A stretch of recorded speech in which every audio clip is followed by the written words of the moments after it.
एआयचा काळ आहे, सॉफ्टवेअरचा जमाना आहे.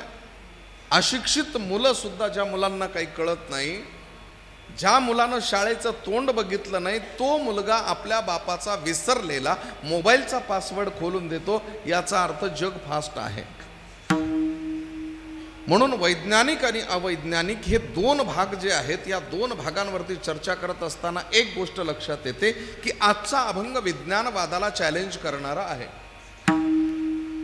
कारण आजवर आम्ही अभ्यासत असताना जन्माला येण्यासाठी 4 प्रकारचे मार्ग आहेत. अंडज, जारस, स्वेदज, उद्भिज हे 4 प्रकार आहेत. 4 प्रकारामध्ये प्रणय ही प्रक्रिया अत्यंत महत्त्वाची आहे. आणि प्रणयाशिवाय जर एखादं बाळ जन्माला यायचं असेल तर तो अयोनी संभव असा जन्माला येतो. मग अयोनी संभव येत असेल तर त्यासाठी विज्ञान आज राजी होत नाहीये. मग प्रश्न असा उद्भवतो की खरोखर हे तत्वज्ञान मान्य करण्याजोगं आहे का? जगद्गुरु तुकोबारायांना माझा प्रश्न आहे की आमच्या मित्रांनी उभ्या केलेल्या प्रश्नांची उत्तरं देण्यासाठी ज्यावेळेस आम्ही समोर येतो त्यावेळेस ते प्रश्न असे असतात की एक तर तिसऱ्या जीवाला जन्म देण्यासाठी 2 जीवांना एकत्र यावं लागतं. एक मेल एक फिमेल. आवाज देतो थोडासा. एक पुरुष आणि एक स्त्री, एक नर आणि एक मादी. मग कुठल्याही प्रजातीमध्ये असो, त्या 2 जीवांना एकत्र येऊन समागम करावा लागतो, शारीरिक संबंध घडवावा लागतो. ज्यावेळेस वीर्यदान होतं तर गर्भाशयामध्ये ते आकार घेऊ लागतं आणि त्या गर्भपिशवीमध्ये ते बाळ तयार होऊन मग जन्माला येतं. आजपर्यंत हाच प्रघात होता. विज्ञान प्रगत झालं, चला हरकत नाही, स्टेम सेल्स असेल, सरोगेट मदर असेल, पार्थिनोजेनेसिस असेल, क्लोनिंग सिस्टम असेल, या सगळ्या पद्धती आता नव्यानं निर्माण झालेल्या आहेत. प्रश्न असा उद्भवतो, यामध्ये सुद्धा बीजारोपण एखाद्या उदरामध्ये करावं लागतं तरच बाळ जन्माला येतं. पण त्यासाठी सुद्धा दुसरं स्पर्म, दुसरं वीर्य त्या शरीरामध्ये ओतावं लागतं. इथे जगद्गुरु तुकोबाराय विज्ञानवादाला चॅलेंज असं करतात की मीची मज व्यालो पोटा आपुलिया आलो. माझा संबंध माझ्याशी झाला, मी माझ्याशी प्रणय केला, प्रणयानंतर माझ्याच उदरामध्ये, माझ्या गर्भामध्ये माझाच अंश वाढू लागला. काही दिवसानंतर मी गरोदर झालो, गरोदर झाल्यानंतर मी प्रसूत झालो आणि ज्यावेळेस ते बाळ जन्माला आलं तर ते दुसरं तिसरं कोणी नसून मीच होतो. मीच मज व्यालो पोटा आपुलिया आलो. मीच मला जन्म दिलाय. आता पुरले नवस, आता नवस पुरलाय माझा, म्हणजे माझी इच्छा पूर्ण झालेली आहे. कुठलंही वाङ्मय निर्माण होत असताना शास्त्रीय दृष्टिकोनातून, व्याकरणाच्या दृष्टिकोनातून त्याला काही चाकोऱ्या आहेत, मांडणी आहे. ती मांडणी अशी आहे, त्याला अनुबंध चतुष्टय असं म्हणतात. स्वज्ञानेन प्रेरयती इति अनुबंध. हा स्वतःच्या ज्ञानानं दुसऱ्याला प्रेरित करायचं असेल तर त्याला अनुबंध म्हणतात. या अनुबंधाचे 4 प्रकार आहेत: अधिकार, संबंध, विषय आणि प्रयोजन.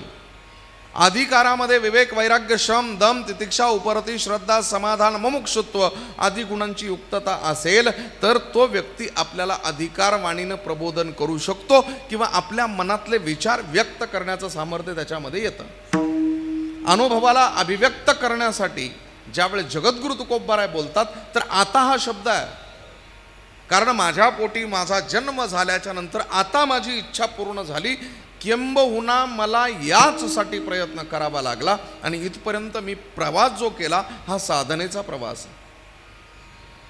मीची मज व्यालो पोटा आपुलिया आलो, आता पुरले नवस, निरसोन गेली आस, माझा आशावाद संपला, माझी आशा संपली, असं जगद्गुरु तुकोबाराय बोलतात.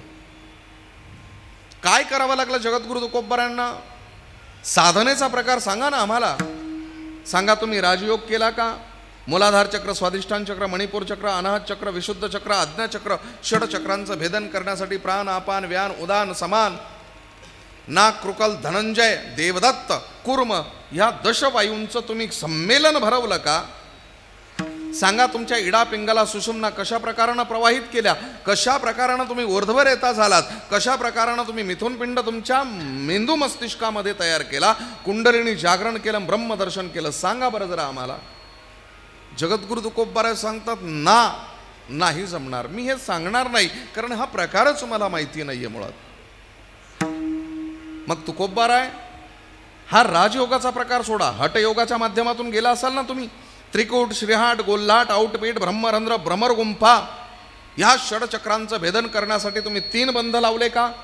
मूळ बंध, मूत्रद्वार आणि गुदद्वार दोघांच्या मध्ये असणारी 4 अंगुल जागा, ज्याला शिवणी असं म्हणतात, जिथे सहस्रासार चक्र असतं, तिथे डाव्या पायाची टाच लावावी. उजव्या पायाचा जो काही चवडा आहे तो आपल्या पोटरीजवळ ठेवावा आणि त्यानंतर मूत्रद्वारावरती उजवी टाच ठेवावी आणि दीर्घ श्वास घ्यावा. याला म्हणतात मूळ बंध. नाभीपर्यंत जो असणारा पोटाचा भाग आहे तो पाठीला चिपकावा, याला म्हणतात उड्डाण बंद.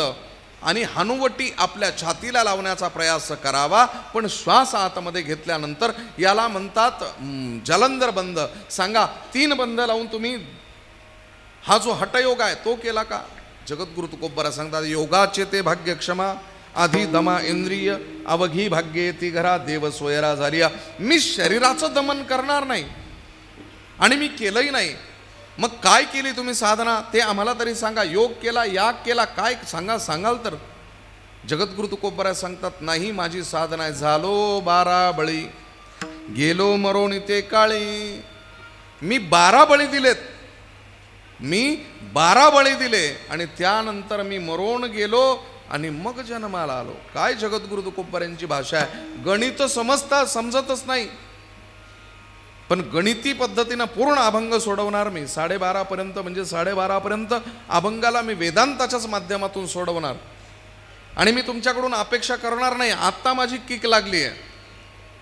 तुमच्यापैकी गडबड करण्याचं सामर्थ्य जरी कोणी केलं, कोणी हिंमत जरी केली, तरी तुम्ही गडबड करणार नाही. कारण एका गोष्टीवरती माझा ठाम विश्वास आहे की तुम्ही ज्ञानी श्रोते आहात, तुम्ही जाणकार श्रोते आहात, तुम्ही परीक्षक आणि चिकित्सक श्रोते आहात. उगाच आम्ही भाऊ केलेला आहे. समाजाला वेदांत पटत नाही, समाजाला ब्रह्ममाया कळत नाही, मग का उगाच अभ्यास करून लोकांच्या समोर प्रकटावं? नाही, तुम्हाला सगळं समजतं, फक्त अभ्यास करण्याची आमची वृत्ती नाहीये, म्हणून आम्ही तुमच्यावर ढकलतो. श्रोता सहस्रेषु आहे, जाणकार आहे, चिकित्सक आहे. माझा प्रश्न असा आहे की 12 बळी दिल्याच्या नंतर मरावं लागतं. ते 12 बळी आपल्याला बघायचेत कुठलेत? तुकोबाराय सांगतात, दोहीकडे पाहे तुका आहे तैसा आहे. दोन्ही बाजूंना बघितलं, तुकोबाराय त्या स्थितीला पोचले. याचा अर्थ आपला जन्म आपल्यातून केव्हा होतो? ज्या वेळेस आपण संचित प्रारब्ध क्रियमान, त्यातलं संचित आणि प्रारब्ध पूर्णतः जाळून नष्ट करतो. क्रियमानामध्ये जगून आपण पुढच्याही जन्माचा नाश करून टाकतो आणि मग त्या अवस्थेला पोचल्यानंतर मागचा आणि पुढचा जन्म दोघांचं जे काही देणं आहे पूर्ण करून टाकतो आणि फक्त स्मृती रूपानं शिल्लक राहतो. तुकोबारायांचं प्रमाण आहे, तुका माने एका मरण्याची सारे इको द्या. तुका माने एका मरण्याची सारे, तुका माने एका मरण्याची सरे, तुका माने एका मरण्याची सरे, तुका माने एका मरण्याची सरे, तुका माने माधनी सागरे सागरे सागरे सासग, तुका माने एका मरण्याची सरे, तुका माने एका मरण्याची सरे, तुका माने एका मरण्याची सरे, तुका माने एका मरण्याची सरे, तुका माने एका मरण्याची सरे, तुका माने एका मरण्याची सरे, तुका माने एका मरण्याची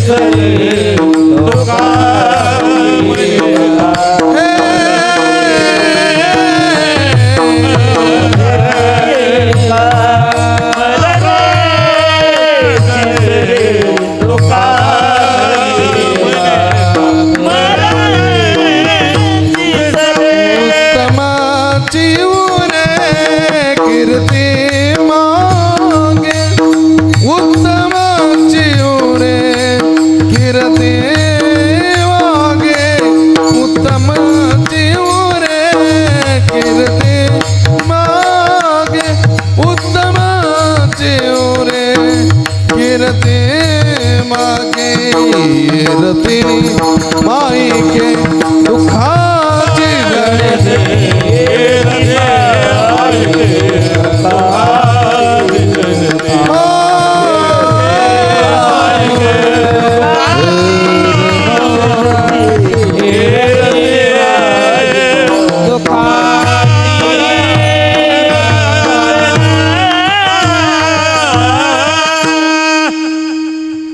तुका म्हणे एका मरण्याची सरे. आता इफेक्ट कमी करायचा. तुका म्हणे एका मरण्याची सरे, एकाच मरणानं सरायचं, पुन्हा मरण्यासाठी जन्मालाच यायचं नाही, असं तुकोबरायांचं मत आहे. एकदाच मरायचं. तुका म्हणे एका मरण्याची सरे, उत्तमची उरे कीर्ती मागे नको. कर्मानं उरायचं नाही, भोगानं उरायचं नाही, पाप पुण्य समान करून मरायचं नाही, उरायचंच नाही. उरायचं तर ते फक्त कीर्तिरूपानं, म्हणून जगद्गुरु तुकोबराय सांगतात कीर्तीला दोष नाही. मागील जन्म आणि पुढील जन्म सगळं सगळं सगळं पूर्णतः मी ऋण देऊन टाकलं. आता माझ्याकडे काही शिल्लक राहिले नाही, म्हणून दोहीकडे पाहे तुका आहे तैसा आहे, आता पुरले नवस निरसोनी गेली आज. अलीकडच्या काळामध्ये काही चर्चासत्र भरत असतात आणि त्या चर्चासत्रामध्ये आमच्यासारख्या वेड्यांना बोलवतात. ठेवा तुमची बाजू, ठेवा तुमच्या संप्रदायाची बाजू ठेवा. त्यामध्ये पुरोगामी लोक असतात, प्रतिगामी लोक असतात, देवाला मानणारे असतात, न मानणारे असतात, अध्यात्माला मानणारे असतात, पाखंडवादाला मानणारे असतात, चार्वाक मतवादी असतात, बौद्ध मतवादी असतात, त्यामध्ये जैन मतवादी असतात, त्यामध्ये इतरही मतं असतात. कुणी शाक्त मतवादी असतो, कुणी शैव मतवादी असतो. कुणाचं काय मत, कुणाचं काय मत, कुणाचं काय मत. तर एक मत अत्यंत महत्त्वाचं आहे, ते म्हणजे माधव मत आणि शंकर मत. या दोन मतांमध्ये स्वामी करपात्रीजी महाराज नावाचे एक महान धुरंधर शास्त्री जन्माला येऊन गेले, विद्वान होऊन गेले. आणि दुसऱ्या व्यक्तीचं नाव आहे ते म्हणजे विद्यानंद सरस्वती किंवा ज्ञानानंद सरस्वती. या दोघांमध्ये झालेला शास्त्रवाद असा आहे की भगवान परमात्म्याचं जे चैतन्य आहे, या ब्रह्मांडातलं जे चैतन्य आहे, ते नेमकं सगुण मानावं की निर्गुण मानावं, त्याला द्वैतवाद म्हणावा की अद्वैतवाद म्हणावा. जवळजवळ 40 दिवसाच्या शास्त्रार्थानंतर शृंगेरी मठानं त्याचं उत्तर पाठवलं होतं. आणि त्याच विषयावरती चर्चा करण्यासाठी आम्हाला पाचारण केलं गेलं. बाबा, ज्या वेळेस मी बसलो तर माझ्या सन्मुख असणारी जी मंडळी आहे, काही भगवा वेशधारी आहेत जे माझे पक्षकार आहेत,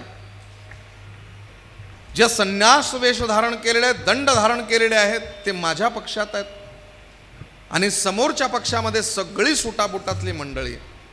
त्यातल्या एकानं मला प्रश्न केला की अध्यात्म दृष्टिकोनातून मानवी जीवन जगण्यासाठी 4 गरजा गरजेच्या आहेत की नाही, येस ऑर नो. म्हटलं सांगा. म्हणे आहार, निद्रा, भय आणि मैथून अध्यात्माला मान्य आहे का? म्हटलं 100%. मग आहाराशिवाय मनुष्य जगू शकत नाही, भय त्याच्या जीवनाला असल्याशिवाय तो मनुष्यत्वाला प्राप्त होत नाही, निद्रा त्याला लागतेच लागते, आणि मैथून हा जीवनाचा अविभाज्य घटक आहे, अंग आहे. मग तो कुठल्या प्रकारानं करावा हे काही विस्तीर्ण नाही आहे. पण आहार, निद्रा, भय आणि मैथून ह्या मानवी जीवनाच्या 4 गरजा, यस ऑर नो. म्हटलं 100% सत्य आहे.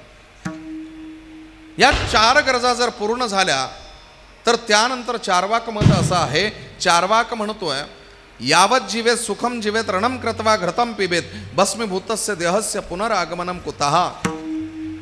जोपर्यंत जगायचं सुखानं जगा, दूध प्या, ताक प्या, दही प्या, कर्ज काढून प्या.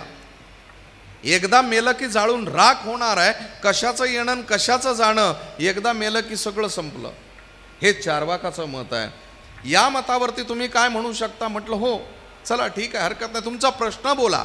त्यांनी प्रश्न सांगायला सुरुवात केली. महाराज, तुम्ही तार्किक आहात, तर्क करणारे आहात, म्हणून तुम्हाला ह्या सभेमध्ये बोलावलंय. आमच्या ह्या प्रश्नाचं उत्तर द्या. ह्या सगळ्या गरजा जर आमच्या पूर्ण होत असेल तर जीवाला अध्यात्माची आवश्यकता काय? का अध्यात्माची आवश्यकता भासावी? तर मी एक प्रश्न उपस्थित केला होता, कदाचित तुमच्याकडे ती प्रथा आहे की नाही माहिती नाही. मी अभंगाला प्रारंभ यापासूनच करणार आहे. आमच्याकडे माणसं मरतात, मेल्याच्या नंतर त्यांना चितेवर ठेवून जाळलं जातं. तुमच्याकडे तशीच प्रथा आहे? आमच्या संत वाङ्मयामध्ये असं म्हटलं जातं की फिरविला घट फोडिला चरणी महावाक्य ध्वनी बोंब झाली किंवा बोंब केली. असं घागर असते, पाठीमागे फिरवतात पाणी, आणि पाणी फिरवल्याच्या नंतर त्याच्या काही फेऱ्या असतात, तेवढे फेरे झाले की ते पाण्याची घागर जी आहे, आमच्याकडे ज्या वेळेस त्या प्रेतावरती आजूबाजूला प्रदक्षिणा करून तिथला अधिकारी पुरुष, त्या घरातला त्या कुटुंबातला अधिकारी पुरुष फिरविला घट फोडिला चरणी, तो पायाजवळ घट फोडतो आणि निघून जातो. सर्वांगानं परिपूर्ण तो पाण्यानं ओथंबून गेलेला असतो, भिजलेला असतो. तो इकडे आला की एका विशिष्ट ठिकाणी बसतो. काही स्वयंघोषित कार्य करते, अतिउत्साही कार्य करते. असं काहीतरी एक झाडाचा पाला तोडून आणतात. तुमच्याकडे कसला पाला असतो? लिंबाचा पाला. म्हणजे मला एवढंच म्हणायचं होतं, आमच्याकडे तोच आहे. तो लिंबाचा पाला आणतात आणि तो कार्यकर्ता असा हातामध्ये ठेवतो. प्रत्येकजण तो पाला खातो आणि पाला खाल्ल्याच्या नंतर निघून जातो. मला सांगा, हा पाला खाण्याचा प्रकार काय हो? आमच्याकडे म्हण आहे, कली सांगती लिलीला दोघी एकाच गलीला. तुम्हासारख्या आम्ही कुठं चालल्या मामी, बस गतानुगतिको लोक न लोका पारमार्थिका. माणसं फक्त देखावेखी हे सगळं काही करतात, आणि जेवढं मनुष्य बघून शिकतो तेवढं करून शिकत नाही, अभ्यासून शिकत नाही. आश्चर्य बघा. ते पाणी फिरवल्याच्या नंतर तो निंबाचा पाला जो आहे, खाण्याचं तंत्र असं आहे की मानवी शरीरामध्ये धनंजय नावाचा वायू हा शेवटपर्यंत असतो, जो जठराग्नीला प्रदीप्त करतो. ज्या वेळेस स्फोट होतो, ज्याला आपण घटस्फोट म्हणतो, लग्नाचा नाही घटाचा स्फोट होतो, तो घटस्फोट झाला की मग माणसं तिथून निघतात. तो घटस्फोट झाल्यानंतर त्या चितेकडे बघा, एकदा त्या सरणाकडे बघा, एक निळा प्रकाश आकाशाकडे जाताना दिसतो, आणि बारीक बारीक छोटे छोटे दवबिंदू आजूबाजूला प्रेताच्या पडतात. काय कारण आहे? तर तो धनंजय वायू जो आहे त्याची ग्रॅव्हिटी जास्त आहे, तो जमिनीवरती पडतो, आणि त्या वायूची बाधा कदाचित आपल्याला झाली असेल की नाही म्हणून लिंबाचा पाला खाऊन चेक करतात. कडू लागला तर घरी जावं, आणि गोड लागला तर थेट डॉक्टरकडे जावं. हा विज्ञानाचा नियम आहे हो, हा विज्ञानाचा नियम आहे. पण आम्ही विज्ञात्माला अध्यात्मामध्ये फक्त परंपरेत गुंफून ठेवलं आहे. एक तरी ओवी अनुभवावी. अजून सांगू तुम्हाला, प्रेताला जाळल्याच्या नंतर देह हा पाचाचा उसना आणलाय, विज्ञानानं मान्य केलं आणि अध्यात्मही मान्य करतंय. वर्षानुवर्ष, शतकानुशतक, दशकानुदशक मान्य केलंय त्यानं. युगानुयुगे देह हा आणला पाचाचा उसना. 5 तत्वाचं जर शरीर आहे तर 5 तत्वामध्ये अग्नीमध्ये तुम्ही दहन करता, त्यातली किती तत्व जळतात? आप, तेज, वायू, हे सगळे तुम्ही बघून घ्या. या 5 तत्वांपैकी पृथ्वी तत्वानं निर्माण झालेली हाडं आपण जाळू शकतो, बरोबर? जल तत्वानं निर्माण झालेलं रुधिर आपण जाळू शकतो. ही 2 तत्व आपण जाळू शकतो. सांगा, तेजाला नष्ट करण्यासाठी कुठली प्रक्रिया आज आपल्याकडे प्रगत आहे? तेज नष्ट होऊ शकत नाही. तमसोमा ज्योतिर्गमय, अंधाराला नष्ट करण्यासाठी एक दीपक लावला की पूर्ण खोली प्रकाशमान होते. पण दिवा विझवला की आपोआप अंधार होतो. याचा अर्थ प्रकाश नाहीच असं नाही, तो फक्त परिवर्तित झालाय. तेजाला नष्ट करण्याचं सामर्थ्य कुणाकडेच नाही. सांगा, वायू तत्वाला नष्ट करता येईल? वायू तत्वाला नष्ट केलं जाऊ शकत नाही. आणि अग्नीमध्ये अग्नीला कसं जाळू आपण? मग तुमच्या माहितीसाठी सांगतो की आपल्याकडे श्राद्ध प्रक्रिया असं म्हणतात. गाडगे बाबा त्या पंचवटीमध्ये आले, एक भटजी बुवा मंत्र म्हणत होते आणि भाताचे काही गोळे केलेले आहेत. त्या गोळ्यांवरती अंगठ्यानं तर्पण करत होते. गाडगे बाबांनी विचारलं, बाबाजी इथं हे काय करताय तुम्ही? म्हणजे त्यांची भाषा, असं काहून करून राहिले जी तुम्ही? भाताचा नाश होऊ राहिला ना, मला भूक लागली, मला देऊन टाका ना, मी जेवतो ना. विदर्भाची भाषा आहे. ते म्हणाले, अरे बाबा वेडा आहेस का तू? फाटका दिसतो ते दिसतो, पण वृत्ती नाही फाटका आहेस का? ज्ञानानेही फाटका आहेस का? गाडगे बाबा म्हणाले, काय झालं जी? म्हणे, आम्ही पूजा करतोय आणि ह्या पूजेच्या मार्फत इथे जे पाणी ह्या पिंडावरती आम्ही सोडतो आहोत, हे पाणी थेट आमच्या स्वर्गातल्या पितरांना पोचणार आहे. गाडगे बाबा म्हणाले, असं होऊ शकते? म्हणे, जागाच तेवढी पवित्र आहे ना. गाडगे बाबांना एक पात्र घेतलं आणि नदी पात्रातलं जे पाणी आहे ते वाळवंटामध्ये फेकायला सुरुवात केली. भटजी बुवा चिडले. भटजी बुवा म्हणाले, तुमच्या बडबडीमुळे इकडे त्रास होतोय. विठाला विठाला म्हणाले, काय करताय? म्हणे, जागा पॉवरफुल आहे ना जी, म्हणून पाणी घेतोय आणि वाळवंटामध्ये फेकतोय, जेणेकरून अमरावतीला माझ्या शेताला भिजवता येईल. ते म्हणाले, इथून अमरावती किती दूर आहे, तिथपर्यंत पोहोचेल का? म्हणे, इथून जर स्वर्गात पाणी जाते तर मग अमरावतीला जाणार नाही का? लोकांनी खिल्ली उडवली. हा दृष्टांत सांगून लोक हसतात. पण खरं सांगू, मी तुम्हाला खरं सांगू, पिंडदानाची आवश्यकता आहे आहे आणि आहेच. याचं कारण सांगू तुम्हाला. याचं कारण असं आहे की 5 तत्वाचं जे शरीर आहे एकत्र झालं की आपण काय म्हणतो, देहात्म, एकात्म, देवात्म, हे शब्द एकत्र करण्याच्या प्रक्रियेला 5 तत्व एकत्र येऊन जी एनर्जी तयार होते तिला आत्मा असं म्हणूया. आणि एकत्र आलेल्या शरीराच्या त्या तेजोमय परिस्थितीला आत्मा हे संबोधन देऊया. मग हा जो आत्मा आहे, हा आत्मा फक्त 2 तत्वानं नष्ट होतो. 3 तत्वानं ज्या वेळेस बाहेर जातो, ही 3 तत्व त्याला इंग्रजीमध्ये एंटिटी म्हणतात. आणि आतृप्त आत्मा अशा स्वरूपानं किंवा आतृट असा शब्द आहे तो. आणि तो आत्मा भरकटतो. त्या आत्म्याला या सर्व गोष्टीची आवश्यकता आहे. तुम्ही म्हणाल दिसत नाही, मग मान्य कसं करायचं? पुन्हा 4 वाक जर वळवळत असेल तर त्याचं उत्तरही माझ्याकडे आहे. काय करावं लागेल? सोपी गोष्ट आहे, अगदी सोपी गोष्ट. मी तुम्हाला इथे जर चिडून बोललो, राग तुम्हाला आला, त्या रागाचं पर्यावसन असं झालं की तुम्ही कुठेतरी माझ्या गाडीवर दगडफेक केली किंवा मला अदवा तदवा बोलून तो राग व्यक्त केलाही. मी तुमची स्तुती केली, थोडं गोड बोललो, तुम्हाला आनंद झाला, तो आनंद तुम्ही स्टोअर केला, कदाचित व्यक्त करू शकाल. पण आनंद, दुःख किंवा पातंजल योगसूत्रामध्ये सांगितल्याप्रमाणे हे जे पंचक्लेश आहे, अविद्या, अस्मिता, राग, द्वेष, अभिनिवेश, हे तुमच्या शरीरामध्ये वास्तव्य करतात. कुठल्या इंद्रियामध्ये हे सगळं स्टोअर होतं? आपण इथे बसलोय, इथे बसल्याच्या नंतर जर मला नाशिकाला जायचं असेल तर इथून नाशिकपर्यंतचा प्रवास 300 किलोमीटरचा आहे. जाण्यासाठी किमान मला 5 तास लागणार आहे. आश्चर्य बघा, मी तुमच्याशी बोलतोय, 10 वेळा मी माझ्या नाशिकला जाऊन पुन्हा इथे आलो. हा वेग आहे मनाचा, हा मनाचा वेग आहे. मग मला सांगा, या शरीरापेक्षा, फिजिकल बॉडीपेक्षा जर आपली जी अनविजिबल इंद्रिय आहे, मन नावाचं इंद्रिय, एवढं वेगवान आहे, याचा अर्थ ते प्रभावशाली आहे या देहापेक्षाही. एखाद्या माणसाला सांगितलं ना, तू डाएट कर, असं कर, अमुक कर, धमुक कर, हे कर, ते कर, तो नाही करत. केलं तरी त्याचं शरीर कमी होत नाही, बॉडी कमी होत त्याची. पण जर तो चिंता करू लागला ना, आपोआप शरीर कमी होतं. चिता माणसाला मेल्यावरती जाळते, पण चिंता जिवंतपणे जाळते, एवढी प्रभावशाली आहे. चिंतन करणारं इंद्रिय काय आहे? चित्त. संकल्प विकल्पात्मक वृत्तीस मन असं म्हणतात. निश्चयात्मक वृत्तीला बुद्धी असं म्हणतात. बुद्धी म्हणजे बऱ्याच लोकांचं मत आहे मेंदू. ज्याचा जेवढा मेंदू तेवढा त्याचा जास्त अभ्यास, किंवा ज्याचा जेवढा मेंदू तेवढा त्याचा, आता ज्याची मोठी गाडी जसा अंदाज केला जातो, यत्र धम्रत द्रवन्नी,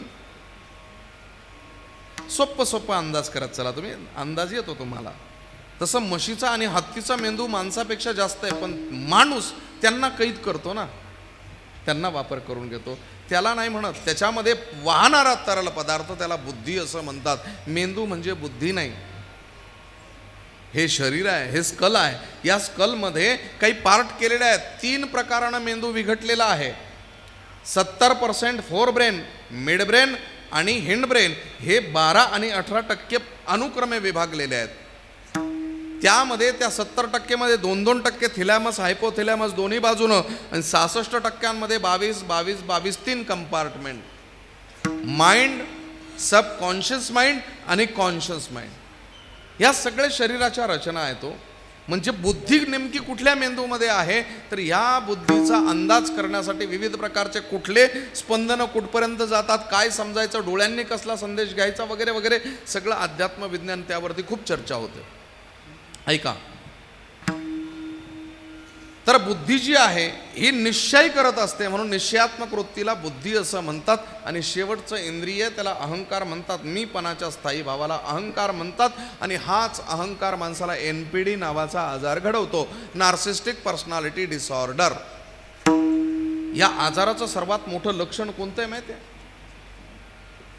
गीतेचा पहिला श्लोक, धर्मक्षेत्रे कुरुक्षेत्रे समवेतायुयुत्सवा मामका पांडवश्चैव किम कुर्वत संजय. माझं आणि तुझं ज्याला सुचतं आणि जो आयुष्यभर माझं तुझं करतो समजावं, त्याला हा आजार झाला ना, आजार टॉपला गेलेला आहे. थोडासा बरा झाला की काय होतं माहिती आहे? थोडंसं बरं झालं की काय होतं? मुक्ताई ज्ञानदेवाकडे बघते, फाटलेली झोळी आहेत, अंगावरती व्रण उठलेले आहे, लालबुंद डोळे करून माऊली ज्ञानोबा रडत रडत सिद्ध बेटामध्ये जातात. मुक्ताई एकदा दृष्टिक्षेपामध्ये घेते, दादा डोळे लाल आहेत रे तुझे. ज्ञानादादा म्हणतात, हो ग मुक्ता, मी रडलो म्हणून डोळे माझे लाल आहेत. का रडलास? त्या मुदगुल शास्त्रीनं मला मारलं, वाघ ताडण केलं, खूप मारलं ग मला. कुठे मारलं? इथे मारलं, इथे मारलं, इथे मारलं, इथे मारलं. तुला त्रास होतोय? म्हणे हो. म्हणून रडलास तू? म्हणे हो. तुला त्रास होतोय म्हणून रडलाय? म्हणे हो. हे डोळे त्यामुळे लाल आहेत? म्हणे हो. इवल्याशा मुक्ताईचा प्रश्न आणि वेदांतातली गहन प्रक्रिया काय आहे बघा. मुक्ताई म्हणते डोळ्याकडे हात करून, हे डोळे तू आहे का? नाही, ते माझे डोळे आहेत. मग हा तू असशील? नाही ग, तो माझा गाल आहे. मग हा तू असशील? नाही नाही, हा माझा हात आहे. मग हा तू असशील? नाही ग, ती माझी पाठ आहे. मुक्ताई म्हणते, दादा तुला त्रास झालाय ना, तुला त्रास झालाय ना, हे जर सगळे तुझे इंद्रिय आहेत तर तू कुठे आहेस? आम्ही हेच विसरतो, सगळं माझं माझं म्हणतो, पण आपण कुठे आहोत माहिती नाही. मी आणि माझे हा आजार थोडासा बरा झाल्यावर माऊली ज्ञानोबा यांना झालेला आहे. त्याच्या पुढे एक आजार आहे, थोडासा बरा झाला की आजार, अहम ब्रह्मास्मी. आजारच आहेत. मी तरी माझ्या अध्ययनानुसार आजारच मानतो, कारण ब्रह्म व्यापक आहे, सर्व शक्तिमान ब्रह्मांड आहे आणि त्या ब्रह्मांडाचा धनी ब्रह्म आहे. मग हे ब्रह्म जे आहे हे ब्रह्म व्यापक एवढं मोठं आहे आणि ते पद मला प्राप्त झालं, हा सुद्धा एक अहंकार नावाचा आजारच आहे. थोडं पुढे जाऊ, शेवटी उरलं काय? मी उरला ना, मी उरलाय. मृदंगाचार्य महाराज, मी उरलाय. तर तुम्हाला मी गणित सांगतो बघा. 35 वजा 35 बरोबर बाकी 0. 40 वजा 40 बरोबर बाकी 100 वजा 100 बाकी.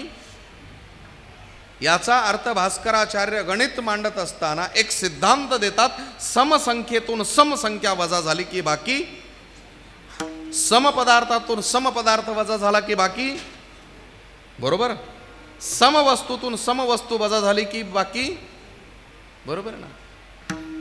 मग मला सांगा, मी मधून मी वजा झाला की बाकी.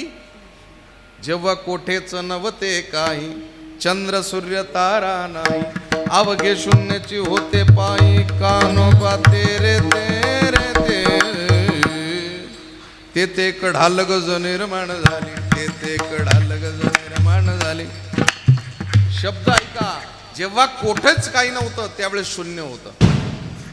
माणूस NPD माझं आणि तुझं पासून तर शून्य पदापर्यंत पोहोचतो आणि त्या शून्य पदाला त्यावेळेस माया स्पर्श करते. म्हणजे ढालगज मायेचा स्पर्श शून्याला झाला की मग त्या शून्याला जीवत्व येतं.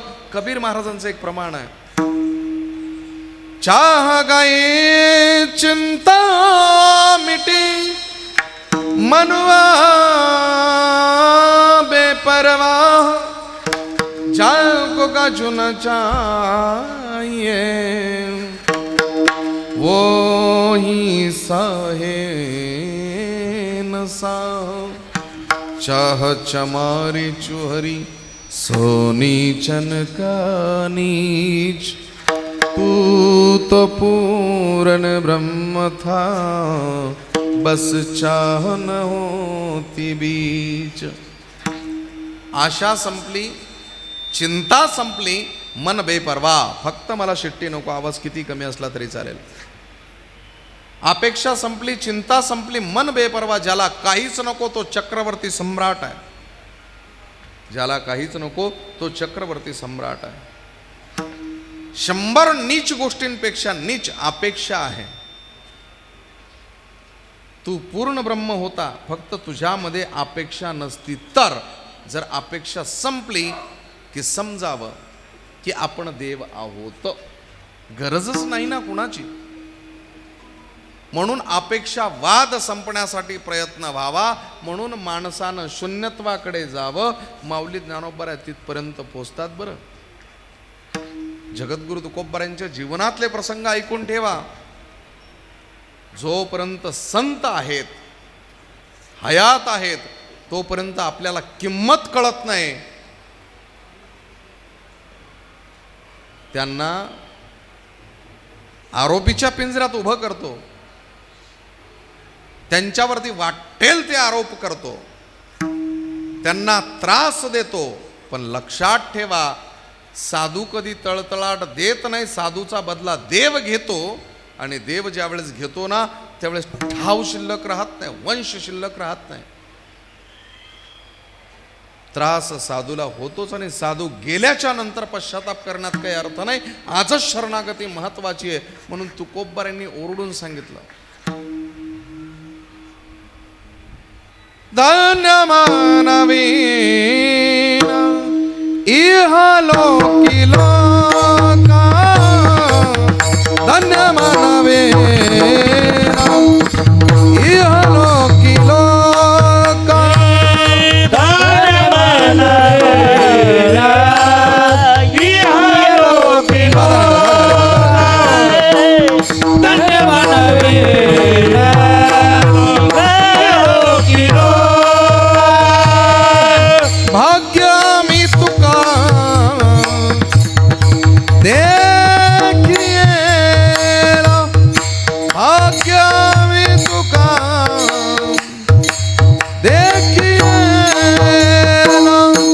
ब्रह्मीभूत काया होत से कीर्तनी, ब्रह्मीभूत काया होत से कीर्तनी.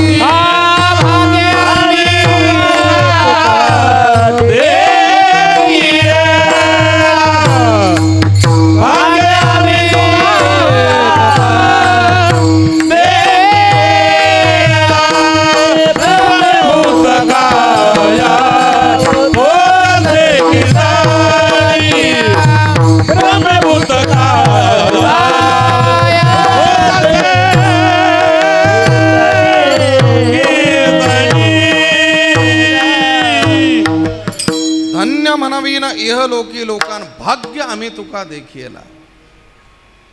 नंतरून रडत बसाल, रडत बसाल. नंतर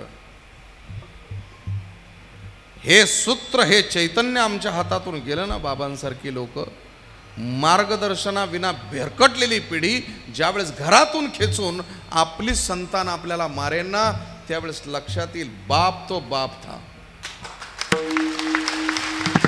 हा, हे लक्षात ठेवा. बघतो आम्ही अक्षरशः डोळ्याला पाणी येतं. कोणासाठी जीवन जाळावं त्यांनी? स्वतःचा उद्धार करण्यासाठी गिरीकंदरामध्ये स्वतःचं जीवन व्यस्त करू शकत होते. जगाच्या कल्याणा संताच्या विभूती देह कष्टविती परोपकारे. जगद्गुरु तुकोबारायांचा त्रास बघा. जगद्गुरु तुकोबारायांनी ते सहन केलं. तुकोबारा ह्या मार्गापर्यंत पोहोचलात तुम्ही कशावरून? तुकोबारा सांगतात की मी पहिल्यांदा मुक्त झालो आणि मग मला सद्गुरू भेटायला आले. याचा अर्थ फळ पिकल्यानंतर पक्षाला सांगावं लागत नाही की तू ये बाबा, सांगावं लागत नाही.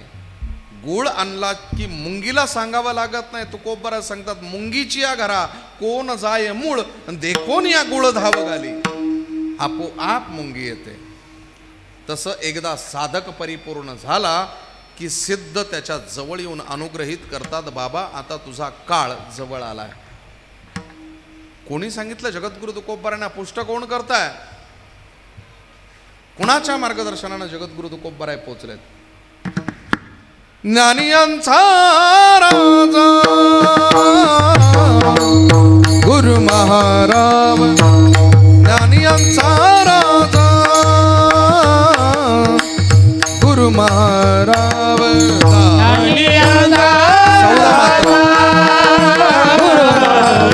गुरु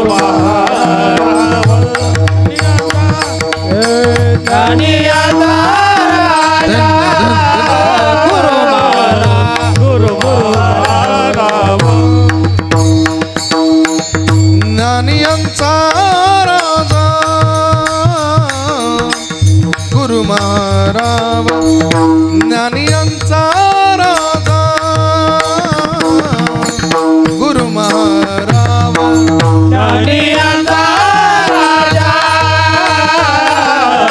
गुरु महाराज, ज्ञानियांचा राजा गुरु महाराज. म्हणती ज्ञानदेव तुम्हा ऐसे, म्हणती ज्ञानदेव तुम्हा ऐसे, माझा पामर आहे काय तोरपण, माझा पामर आहे काय तोरपण. माझा पामर आहे काय तोरपण, माझा पामर आहे काय तोरपण, काय तोरपण. तसे केरव्याच्या 16 आहेत, पण 14 मात्र्याला ताल कुठे तोडायचा ती ही चाल आहे. विठाला विठाला. ज्ञानियांचा राजा गुरु महाराज, म्हणती ज्ञानदेव तुम्हाईसे, मज पामरा हे काय थोरपण, पायीची वाहन पायीवरी. हे म्हणणारे जगद्गुरु तुकोबाराय माऊली ज्ञानोबारांपासून प्रकाशित होतात, प्रबोधित होतात, प्रभावित होतात आणि मग आपली साधना करतात. आपल्या जीवनामध्ये माळ घाल म्हणणारा सुद्धा आपला गुरुच आहे. माळ घातल्याच्या नंतर साधना करायला सांगणारा सुद्धा गुरुच आहे. ऐका, जगद्गुरु तुकोबारायांकडून ह्या माऊली ज्ञानोबारायांकडून परिपूर्ण झालेले जगद्गुरु तुकोबाराय शिकवायला आले का माऊली ज्ञानोबाराय? नाही. मग कशा पद्धतीनं? तर त्याची कारण ऐका. ज्या वेळेस संतांची चरित्र आम्ही अभ्यासतो तर पोपटासारखं बोलू शकतो, पण आचरतो त्यावेळेस बोलण्यासाठी शिल्लक राहत नाही. अभ्यासणं आणि आचरणं हे 2 भाग वेगवेगळे आहेत. मग संतांची चरित्र जर आचरायची असतील तर ते जाणून घ्यावे लागतात. माऊली ज्ञानोबाराय आणि जगद्गुरु तुकोबाराय हे संत अभ्यासून समजत नाहीत, कळत नाहीत, ते अनुभवावेच लागतात. काय झालं?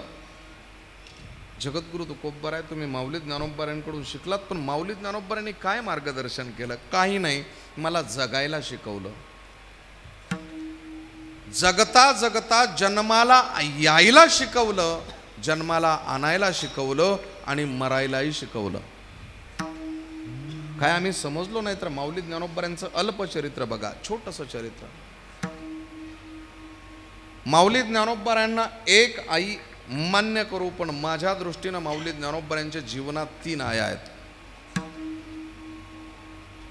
एका आईचं नाव रुक्मिणी आईसाहेब, सिद्धोपंत कुलकर्णी, त्रिप्रवरी वसिष्ठ गोत्री, माध्यंदिन शाखेचे शुक्ल यजुर्वेदी देशस्थ ब्राह्मण, अलंका पुराणे वासा. त्यांना एकमेव मुलगी झाली, माशासारखे डोळे म्हणून मीनाक्षी. ईश्वराच्या साक्षीनं विवाह झाला, आणि विठ्ठलपंत गोविंदपंत कुलकर्णी नावाच्या एका युवकाला ती दिली गेली. कन्यादान झालं.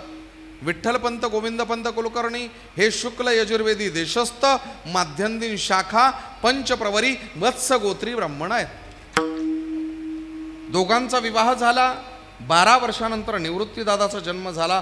तिथून पुढच्या 2 वर्षानंतर ज्ञानादादा जन्माला आले. रुक्मिणी आईसाहेब मूर्छित झाल्या. बाळंतपण म्हणजे बाळाला जन्म देताना अंतपणीच्या यातना भोगण्याचा काळ. शुद्धीवर आल्यानंतर आईसाहेबांनी त्या बाळाचा चेहरा आपल्या हातात घेतला, पटापट पापे घेतले आणि म्हणू लागल्या, हे कृष्णा, हे काना, गोकुळ अष्टमीच्या मुहूर्तावरती आलास रे? आला का रे?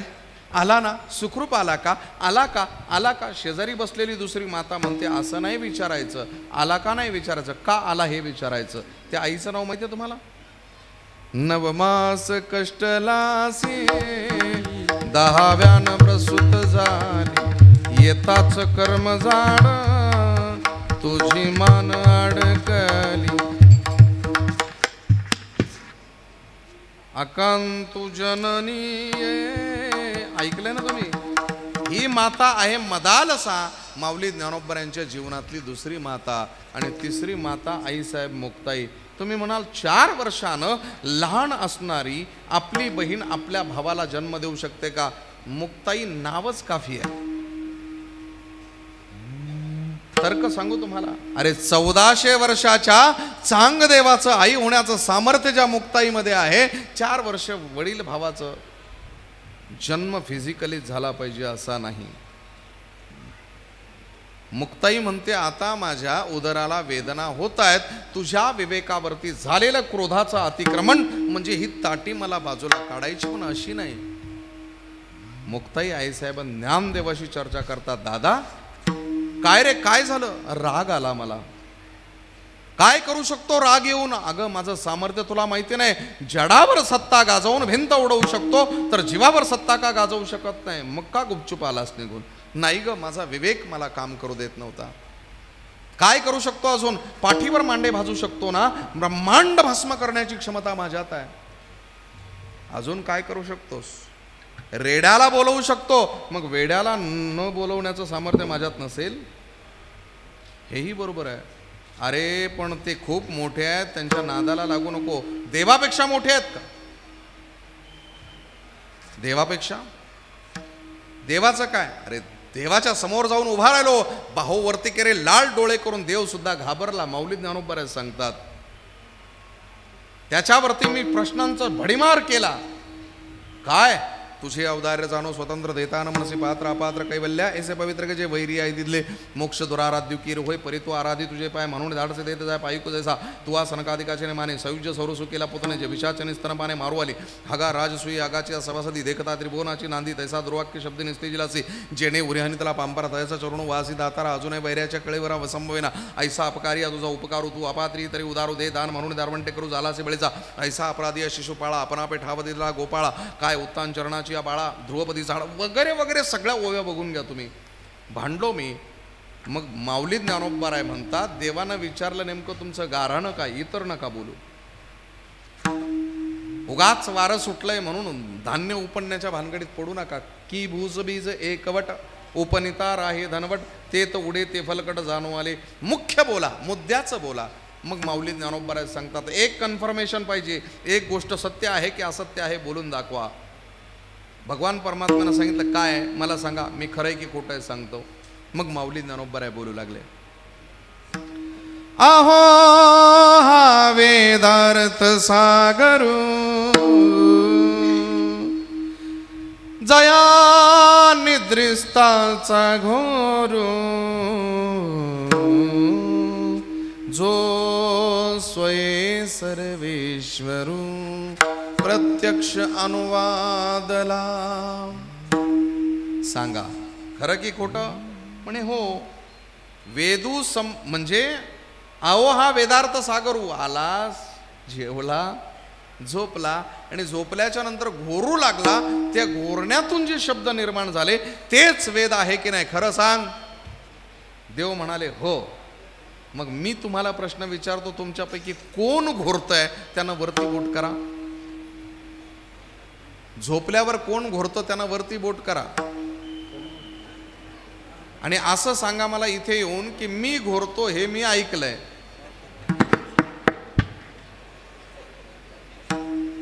सगळे घोरतात, सगळेच घोरतात. घोरताना बिनघोर असतात, घोरच नसतो त्यांना. सगळे घोरतात, पण लक्षात ठेवा, घोरत असताना आपण घोरतो हे त्या घोरणाऱ्याला समजत नाही. म्हणून हे ईश्वरा, घोरत असताना जे शब्द निर्माण झाले त्यावेळेस तू शुद्धीत नव्हतास, शुद्धीवर नव्हतास, घोर नव्हता तुला जीवाचा, म्हणून तू अन्याय केला. काय अन्याय केला तर पुढची ओवी ऐका. वेदू संपन्न होय ठाई, परी कृपणू ऐसा आन नाही. जो कानी लागला तिही वर्णाच्या. 3 वर्णांचं कल्याण केलं, 2 तसेच ठेवले. तुम्ही म्हणाल 3 आणि 2 5, आणि वर्ण किती आहेत? चातुर्वर्ण्यम मया सृष्टम गुणकर्म विभागशः. 4 वर्ण भगवान कृष्ण कबूल करतात, पण 5 वर्ण जर माऊली ज्ञानोबा म्हणत असतील आणि मी जर बोलत असेल तर मला 5वा वर्ण का वैना आणावाच लागेल. 5वा वर्ण ब्राह्मण क्षत्रिय वैश्य शूद्र 4 वर्ण आहेत, आणि 4 वर्ण जे म्हणतात ते अहंकारी आहेत, कारण 5वा वर्ण तुमचा आहे, महिला वर्गाचा. तुम्हाला वर्ण नाही, बरं तुम्हाला वर्ण नाहीये. तुम्ही ब्राह्मण क्षत्रिय वैश्य शूद्र कोणीच नाहीये. मी पाटालाची लेख म्हणूच नको बाई. मी ब्राह्मण कन्या नको म्हणूस. हा, ढकिल्या गवळणी एक संगतीनं मराठी कानडी आणि एक मुसलमानी कोकणी गुजारडी, अशा 5 जणी ढकिल्या गवळणी बा म्हणूच नको. जातीचा अहंकार सोडून दे. मी तर जातच सोडून दिली आहे. ती जातच नव्हती, पण बरोबर जात वाटेला लावली. मला विचारतात मग आई बापाच्या पोटी जन्म घेऊन काय केलं? मी म्हणतो हो, माझे वडील 100% मुस्लिम, आई 100% मुस्लिम. मला 101% मुस्लिम म्हणून समजा ना, पण 1001% वारकरी आहे. त्याच्यामुळे मला ह्याच्याशी घेणं देणं नाही. वारकरी म्हणून जर माझ्या बापानं मला जन्माला घातलाय परंपरेमध्ये, माझ्या पंजोबापासून चालत आलेल्या परंपरेमध्ये, जर मी वारकरी म्हणून जन्माला आलो तर मरणाराही वारकरी म्हणूनच. छाती ठोकपणे सांगतो, कुठल्याही प्रकारचा विधी माझ्या शरीरावर होता कामा नये. मी जाणार तर वारकरी पद्धतीनं जाणार. काय सांगत होतो मी? घोरणारी माणसं बिनघोर असतात. तुम्हाला वर्ण नाहीये हे बोलत होतो मी. वर्ण नाही म्हणजे वर्ण नाही असं नका समजू. वर्ण खूप आहे, म्हणून तर बिचारा वर्ण असलेल्या वजनाखाली दाबून राहतो. तुम्हाला वर्ण नाहीये. सोपं करून सांगू तुम्हाला, तुम्ही ब्राह्मण क्षत्रिय वैश्य शूद्र कोणी नाही आहात. तुम्ही जर विवाह ब्राह्मणाशी केलात तर ब्राह्मणी व्हाल. आवाज थोडा कमी करा. तुम्ही विवाह क्षत्रियाशी केला, क्षात्राणी व्हाल. तुम्ही विवाह शूद्राशी करा, शूद्राणी व्हाल. तुम्ही वैश्याशी करा, वैश्यण व्हाल. सोपं करून सांगू तुम्हाला, शाळेचं तोंड सुद्धा बघू नका. फक्त नवरदेव मास्तर असू द्या, अख्खं गाव मास्तरीन बाई म्हणणार. खरंय का खोटं आहे? एक पुस्तक ABCD नका येऊ द्या तुम्हाला, पण वकील नवरा असला तर सगळं गाव वकिलीन बाई म्हणतो. येतंय ना लक्षात? तुमच्यासाठी भांडणारे पहिले व्यक्ती म्हणजे माझा ज्ञानोबा. आणि मग माऊली ज्ञानोबाने सांगितलं,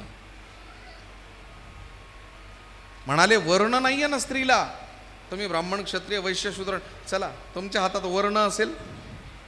वर्ण आता एक विचार श्रीकृष्ण नवरा त्यासी समरवून, रुक्मा पुत्र वडील त्यासी पुसणे कुर्याद सदा मंगलम. 50 कोटी रुपये स्वकमाईनं घेतलेली, प्रचंड पैसा घेऊन एखादी मुलगी जर एखाद्या मुलाला फूस लावून पळवून जरी गेली तरी बदनाम मुलगीच होते. कारण तुमचं सगळ्यात मोठं पाप आहे, आम्हा अहंकारी पुरुष सत्ताक संस्कृतीत तुम्ही जन्म घेतलाय. आजही आम्ही 4च वर्ण मानतो, तुम्हाला मोजतच नाही. तुमच्याकडे बघितल्याच्या नंतर आमच्या कृतज्ञ नजरा फक्त भोग वस्तू म्हणून तुमच्याकडे बघतात. हे कृतज्ञता आहे. तुमच्याकडे बघताना केवळ भोगेच्छा निर्माण होते.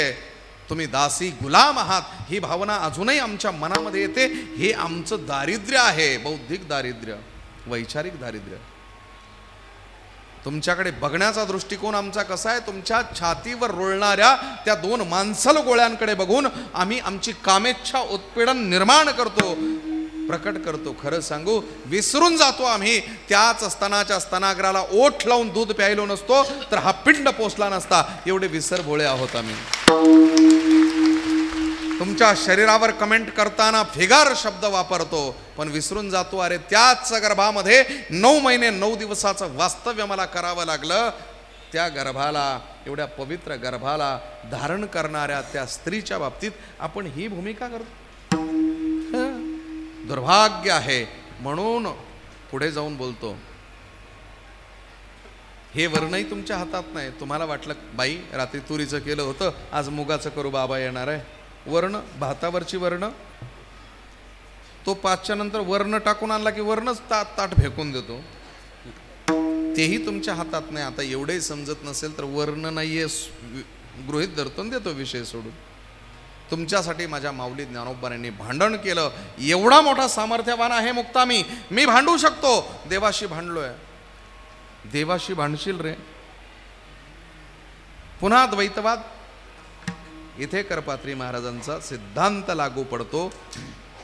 अरे बाबा, देवाशी भांडशील, अद्वैत हो ना. ब्रह्म सत्य जगत मिथ्या, जीवो ब्रह्मये वनापरहा. जीव आणि ब्रह्म वेगळंच नाहीये, तर मग ब्रह्म वेगळं म्हणून का भांडतोय त्याच्याशी? स्वतःशी भांड ना, स्वतःशी भांड. माऊली ज्ञानोबा म्हणतात, मुक्ता स्वतःशी कसं भांडू? अरे मग स्वतःचं कोणीतरी पाहिजे ना, त्याच्याशी भांड. तू ब्रह्म आहे ही भावना तुझी आहे ना, मग त्या ब्रह्माशी भांड. मग ते ब्रह्म कुठे शोधायचं? माऊली ज्ञानोबा म्हणतात, मुक्ता मला सांग ना. त्यावेळेस मुक्ताई शब्द वापरते, दादा मुक्त हो. मुक्ता मी मुक्त आहे ग. मी म्हणते ना मुक्त हो, मुक्त हो. मुक्ता मी मुक्त आहे. मुक्त हो म्हणते तर गुंतून मुक्त हो ना, पण मुक्त हो. ठीक आहे, मुक्त व्हायचंय मला. कीर्तन ऐकू द्यावं तुम्ही. विठ्ठला विठ्ठला विठ्ठल मुक्त हो म्हणे. मग गुंतायचं कसं ग? सगळ्या समाजानं आम्हाला बहिष्कृत केलंय. जा इंद्रियेच्या तीरावरती. हा निसर्ग तुला गुंतायला शिकवेल. 65 वर्षाचे आजोबा 2 वेळेस जर पार्कच्या जवळून जर गेले आणि त्यांनी ते दाम्पत्य, कपल म्हणतो आपण त्यांना, ते 2 हंसों का जोडा बिछड़ गयो रे, ते 2 हंस जेव्हा बसलेले असतात छत्री टाकून वगैरे, असं ते व्हॅलेंटाईन डेच्या कालखंडामध्ये, किंवा त्या पार्कच्या जवळून आजोबा जर गेले, त्या आजोबानं जर 2दा बघितलं तर 65 वर्षाचे आजोबा 3ऱ्या दिवशी आजीबाईला 62 वर्षाच्या गजरा घेऊन येतात. मग म्हणतात, अभी तो मैं जवान हूं. आजीबाईच्या समोर ठेवतात, बघ मी तुझ्यासाठी काय आणलंय. ती म्हणते, अगो बाई थांबा, चष्मा आणते. नाही असंच अंदाज कर. आजीबाई सुगंध घेतात, म्हणतात, अहो हा तर केवड्याचा सुगंध आहे. म्हणे, सुगंध केवड्याचा आहे, पण आणलेला गजरा केवड्याचा आहे विचारू नकोस. हे माझ्या भावना आहेत. म्हणे, अगो बाई केवडा. म्हणे, हा केवडा, केवड्याचा गजरा आणा, मी देवासमोर ठेवते. आता 62 वर्षाची आजी काय करणार आहे? अगं त्या देवासाठी नाही, ह्या देवीसाठी आणलाय. आणा, मी केसांमध्ये माळते. नाही आज मीच माळणार. 65 वर्षाच्या आजोबाला जर हा निसर्ग रोमॅन्टिक बनवू शकतो, तर माऊली ज्ञानोबा सारख्या एका बालकाला रोमॅन्टिक म्हणजे थोडक्यात रसिक बनवण्यात काय अडचण आहे त्यांना? शब्द, इंग्रजी शब्द घाण केले तो. रसिकता म्हणजे रोमॅन्टिक. आणि रसिकता जीवनामध्ये यायची जर असेल तर माऊली ज्ञानोबा जातात आणि इंद्रायणीच्या तीरावर एका दगडावरती बसतात. आश्चर्य बघा किती सुंदर आहे. त्यावेळची इंद्रायणी हजारो कमळं खोललेली असायची, अजिबातही तिथे बिस्लेरीच्या रिकाम्या बाटल्या तरंगत नसायच्या, अजिबातही फाटलेले परकर लुगडे अंडरवेअर असे पडलेले नसायचे इंद्रायणीत त्यावेळेस. माऊली ज्ञानोबाराय बघतात एक भुंगा आला आणि एका कमळामध्ये विसावला. माऊली ज्ञानोबाराय शांतपणे बघताय, संध्याकाळ झाली, कमळाची दळं मिटू लागली. माऊली ज्ञानोबाराय म्हणतात, अरे उठ उठ उठ उठ, गुदमरून मरशील रे, ऑक्सिजनचा पुरवठा बंद होईल. नाही. मग माऊली ज्ञानोबारायांच्या लक्षात येतं की जसं मृदंगाचार्य महाराजांना मी म्हणू नये केरवा दादरा गरबा झपताल सपताल तीनताल चौताल आडा चौताल रूपक दीप चंदी चाचर म्हणू नये, ते म्हणतील आम्हाला जमतं, तुमचं उरका. तसं तो भुंग्याचं सामर्थ्य माऊली ज्ञानोबारायांना माहिती आहे. पण आश्चर्य बघा, माऊली ज्ञानोबाराय डिस्टर्ब न करता निघून गेले. त्यांना वाटलं होतं की कमळाची काय अवस्था झाली असेल काय माहिती, पण कमळाची कोमल दलं तशीच होती, उमललेली होती आणि भुंगा मरून पडलेला होता. डोक्याला हात लावला आणि माऊली ज्ञानोबाराय म्हणतात, जैसा भ्रमर भेदी कोडे भल तैसे काष्ट कोरडे, परी कळिके माझे सापडे कोवळे, ते तव उत्तीर्ण होईल प्राणे, परी ते कमळ दळ चिरुणे, ऐसे कठीणपण कोवळे स्नेह देखा. प्रेमानं गुंतला भुंगा, गुंतला काय मेला. तुकोबरा शिवी देतात, चिडतात, अरे किती तुझ्यात ताकद होती रे. नाही काष्टाचा गुमान, नाही काष्टाचा गुमान, नाही काष्टाचा गुमान, नाही काष्टाचा गुमान,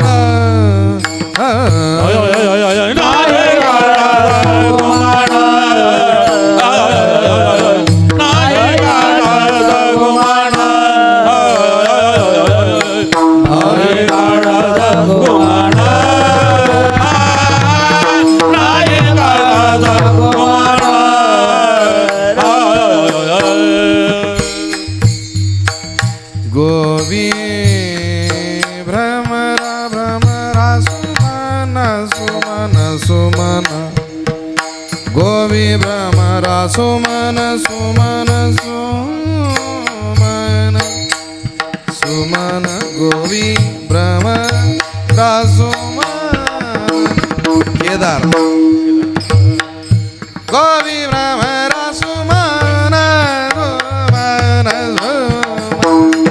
सुमन,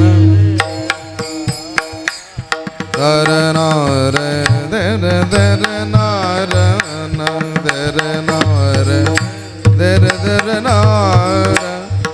जय जयवंती. दर दार दर नार गोवी भ्रमरा सुमन सुमन, गोवी. राग भैरव. गोवी भ्रमरा सुमन सुमन सु,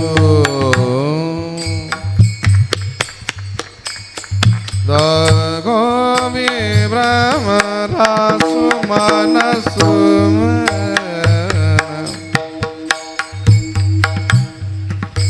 गोवी भ्रमरा सुमन.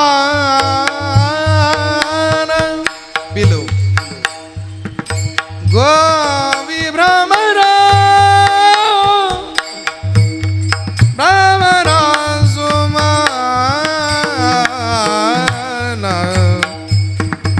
गोवी भ्रमरा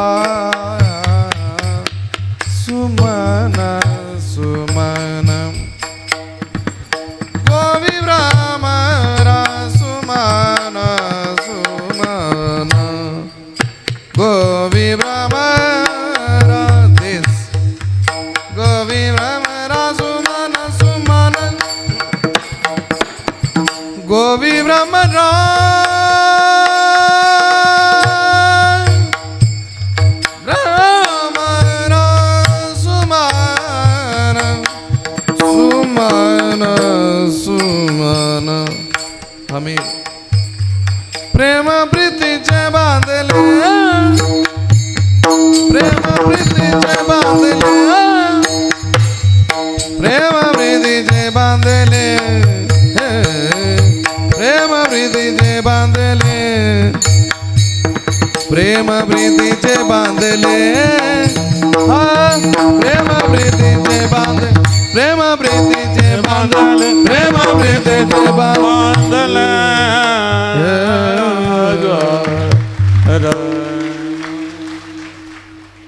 नाही काष्टाचा गुमान लाकडाचा तमा बाळगत नाही भुंगा छिद्र कडतो छिद्र पाडतो लाकडाला आणि कोमल पाकळ्यांमध्ये गळून गुंतून मरतो. हा काय नियम आहे? प्रेम प्रीतीचे बांधले प्रेम प्रीतीचे बांधले. जगद्गुरु तुकोबाराय सांगतात मलाही प्रेमात गुंतून मरायचं वाटतंय. जगद्गुरु तुकोबाराय सुद्धा ईश्वराच्या जवळ जातात म्हणतात वेळ कमी आहे. 12:30 म्हणतात 12:15 पर्यंत अभंगावर येत नाही. वेळ कमी आहे. नाही कळणार वेळ अजूनही पण म्हटले असं काय करणार आहात तुकोबाराय म्हटले बळीयाचे अंकित झालो बळीवंत लाथाळीला संसार त्याने काय होईल बळीयाचा अंगसंग झाला आता नाही भय चिंता तुका म्हणे. मग त्याचा अंगसंग करण्यासाठी तुम्हाला पत्नी व्हावं लागेल म्हणे. होईन ना पण ती लक्ष्मी कडक झाली तर म्हणाले मग दुसऱ्या मार्गाने जाईन मी. दुसरा मार्ग कोणता म्हटले घरच्या बाईची जास्त घरची बाई 8 दिवस म्हणते अहो रिचार्ज संपलाय रिचार्ज संपलाय रिचार्ज संपलाय. पण तिनं जर फोन जर केला ना एक फोन जर नाही आला 10 मिनिटात ना काहीतरी करू काय झालं रिचार्ज संपलाय ते रिचार्ज संपला म्हणेपर्यंत रिचार्ज जातो. तुकोबारायांची परिभाषा आहे माझी नाही. बाहेरचीचा लाड असतो. शक्यतो तुमच्याकडे नसेल तो प्रकार पण घरची पेक्षा बाहेरचीचा लाड असतो. आणि आमची बाहेरची म्हणजे कीर्तन.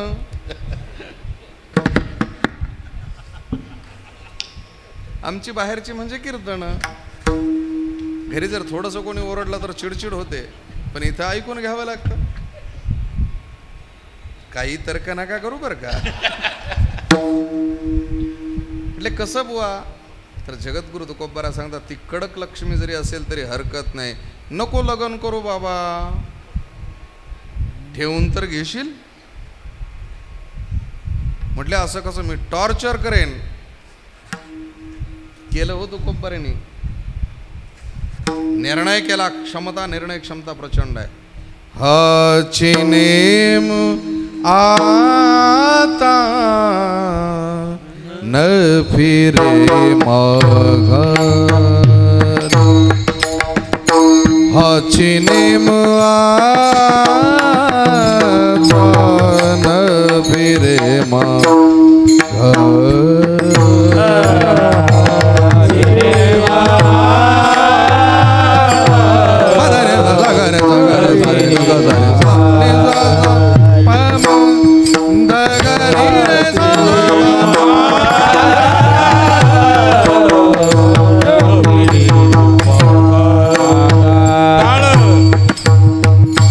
बैसले शेजारी गोविंदाचे.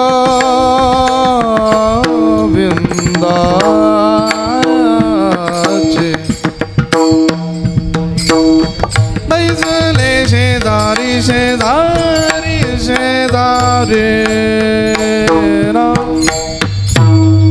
बैसले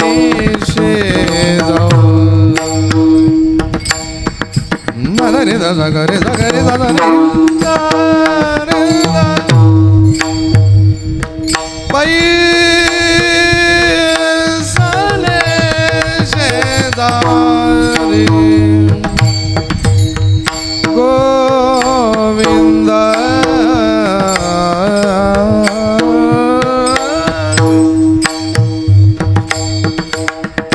घर रिगी झाले पटरानी वळे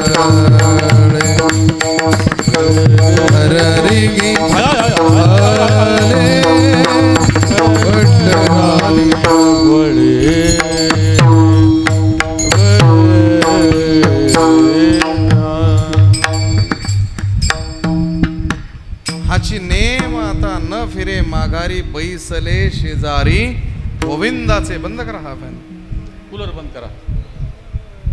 बैसले शेजारी गोविंदाचे. शेजारी बसायला काय अडचण आहे? काहीच अडचण नाही ना शेजारी बसायला. पण घर रिगी झाले, घर रिगी झाले. रिगणं म्हणजे घुसणं, घर घुसले. आता घर घुसणाऱ्या बाईला काय म्हणाल तुम्ही? घर रिगी झाले. पट्ट राणी बळे. मी जरी विवाहाची गंधर्वाची नसेल, पट्ट राणी आहे. पट्ट राणी बळेच. तो खूप बरं आहे. मग त्यानं काय झालं? त्यावेळेस लक्षात आलं माझ्या की ज्याच्याशी मी विवाह केला किंवा ज्याच्या घरात घुसण्याचा प्रयत्न केलाय त्याचं घरच मुळात मी आहे. म्हणाले कसं काय? तर एक प्रश्न होता, मैं बडा या ब्रह्म बडा? मैं बडा या ब्रह्म बडा? त्याचं उत्तर मी जरा उलट दिलं होतं. म्हणलं मैं बडा. म्हणे कशावरून? काहीतरी तर्क असेल ना. म्हटलं ब्रह्म बडा नाही, मैं बडा, क्योंकि ब्रह्म मेरे देह के आश्रय में रहता है. या देहाच्या आश्रयानं ब्रह्म राहतं, ब्रह्माच्या आश्रयानं देह राहत नाही. देहाची धारणा करावी लागते ब्रह्मतत्वाला. याचा अर्थ जगद्गुरु तुकोबराय सांगतात, अरे मी संघर्ष केला. संघर्ष करून करून करून मला वाटलं की मला त्याला प्राप्त करायचंय, म्हणून माझ्याच वृत्ती एकमेकाशी भांडू लागल्या. मी घर्षण केलं माझ्या शरीराचं. माझ्या शरीरामध्ये प्राणापान व्यान उदान नामस्मरणाची तीव्रता, तीव्र व्हायब्रेशन्स, आणि मग त्यानंतर माझ्या शरीरामध्ये साधनेचा अंश वाढू लागला. ती साधना सिद्ध होऊन ज्यावेळेस प्रकटली तर लक्षात आलं, अरे दुसरं तिसरं कोणीच नाही आहे, मीच आहे. मीच आहे. कशावरून? हो मीच आहे. सत्य ज्ञानानंत गगनाचे प्रावरण, नाही रूप वर्ण गुण जेथे, तो हा रे श्रीहरी. तो आणि हा हे अंतर मिटतं. अंतर मिटल्याच्या नंतर तो माझ्या आश्रयानं राहतो, म्हणून रे शब्द वापरतो. अरे का रे, बरोबर आहे ना. तो माझ्याच जवळ आहे, माझ्या अंकित आहे, म्हणून तो हा रे श्रीहरी. पाहिला डोळे भरी, पाहते पाहणे दुरे सारून. या डोळे भरून बघितला, पण हे पाहणारे इंद्रिय बाजूला सारून बघितला. कारण उघड्या डोळ्यानं ब्रह्म मिळतं, दिसतं. उघड्या डोळ्यानं जगत दिसू लागतं. ओशो एक वाक्य बोलतात, ते म्हणतात, खुली आंखों से दुनिया देख सकते हो दोस्तों, आंखें बंद करो दुनिया बनाने वाला दिखेगा. काल परवापर्यंत मीही वेड्यासारखा त्याची अंधानुभक्ती करत होतो, ओशोला बाप मानत होतो. ते म्हणतात ते शब्द मला सत्य वाटत होते. ते म्हणतात उघड्या डोळ्यानं जग दिसतं, डोळे बंद करा जगत बनवणारा दिसेल. पण एक गाणं ऐकलं मी, आमच्या ड्रायव्हर दादांना, अमोल दादांना गाणं लावलं, असंच ते ऐकत असतं ते. आणि मग माझ्या लक्षात आलं, म्हटलं अरे बॉलिवूडसुद्धा सगळं काही शिकवतं. गाणं कोणतं होतं माहिती आहे का? दगाबाज रे तोरे नैना बडे. त्याच्यावर आम्ही कशावरही चिकित्सा करतो. रस्त्याच्या पाट्यांवर सुद्धा आम्ही अभ्यास करतो. कारण अभ्यास करायला वेळच नाही ना पुस्तकं घेऊन. मग बाहेरचंच बघायचं. ते काय रस्त्यानं चालू चालू काही वडापाव वगैरे काही भेटतं. बसून जेवायला काजू बदाम कुठून आले? मोठे मोठे ग्रंथ काजू बदाम आहेत, आणि रस्त्यावरच्या पाट्यांवर कीर्तन होतात लोकांची. किती विशेष. असाध्य ते साध्य करिता सायास, कारण अभ्यास तो काम. ओले मूळ भेदी खडकाचे अंग. क्षमता असते अभ्यासामध्ये. काय झालं माहिती का? काय बोलत होतो विसरलो मी. असं काही घुसलं का चिंतनात गडबड होते. काहीतरी चाललं होतं आपलं, आठवा बरं जरा.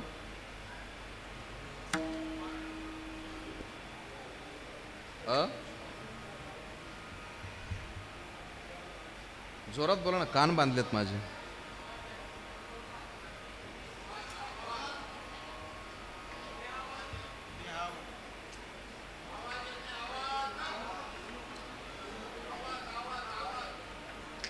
मी काय बोललोय ते विचारतोय, कुठे होता विषय?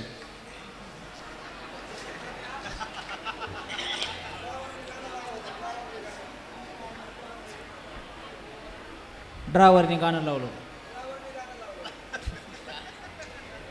क्या बात आहे. हे बघा, ह्याला म्हणतात अवलोकन.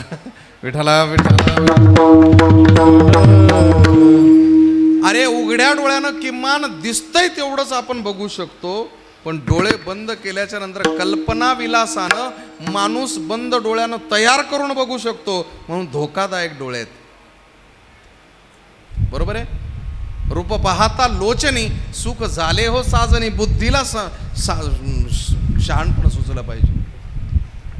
म्हणून जगद्गुरु तुकोबाराज सांगतात, हो माझा संघर्ष माझ्याशी झाला, माझ्या उदरात जे गर्भ वाढू लागला तो प्रकट झाला आणि तो मीच आहे आणि हीच माझी इच्छा होती, ही पूर्ण झाली, म्हणून मला समाधान आहे. अभंगाचं पहिलं मीच माझा व्यालो, मीच माझा व्यालो,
दुसरं गा ते अर्धच झालं. मी चिमज व्यालो पोटा आपुलिया आलो, आता पुरले नवस निरसोनी गेली, असं माझी आशा संपली. यासाठी काय करावं लागलं तर 12 बळी. 12 बळी सांगतो पटकन. 12 बळी कोणते आहेत आणि 12 बळी दिल्याशिवाय माणसाला ही अवस्था प्राप्त होत नाही. 12 बळींचा आपण थोडासा अभ्यास बघू. मानवी जीवन जगत असताना मनुष्य 5 अवस्थांवरती जगतो. तुम्ही आम्ही सर्व. कुठल्या कुठल्या 5 अवस्था आहे? जागृती, स्वप्न, सुषुप्ती, तुर्यगा आणि उन्मन अवस्था. पण ह्या जीवनयुक्ताच्या 5 अवस्था जगून झाल्या की साधकानं जीवनमुक्ताच्या 7 अवस्था जगल्या पाहिजेत. ज्ञानदा, संन्यासदा, योगदा, निधनमुक्ती, सुखदा, आनंददा आणि परात्परा.